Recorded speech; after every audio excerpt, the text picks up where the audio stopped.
Bugün Azərbaycan dilindən MİQ imtahanında belə bir sual olub. O suyu yatmazdan əvvəl içir. Doğruları əminliklə demək olar. Yəni bu verilənlərdən hansı daha dəqiq fikirdir?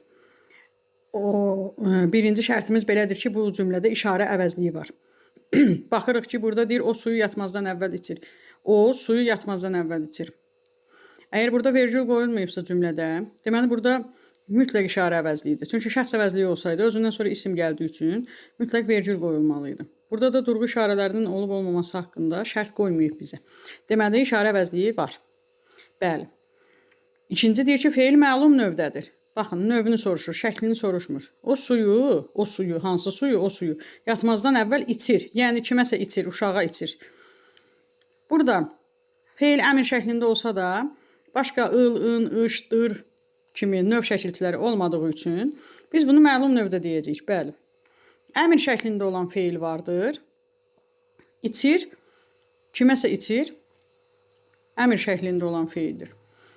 Amma bunu üçüncü şəxsdə də deyə bilərik. Əhməd, Gülşən və s. o suyu yatmazdan əvvəl içir. Kimsə. Burada əmr şəklində olan feil deməyimiz dəqiq deyil, əminliklə deyil. Üçüncü şəxsin təkində xəbər şəklində də ola bilər. Deməli, 3 əminliklə deyə bilməyəcəyimiz fikirdir. Təyin, tamamlıq, zərflik, xəbər var. Bu cümlədə təyin, hansı suyu, o suyu, tamamlıq, nəyi, suyu, nə vaxt yatmazdan əvvəl, nə edir, içir, bu cümlə üzvləri var. 4-ü dəqiq demək olar. Sadə feildir, xeyr, itmək və itirmək burada leksik şəkilçi artırılmışdır. Buna da əminliklə demək olmaz.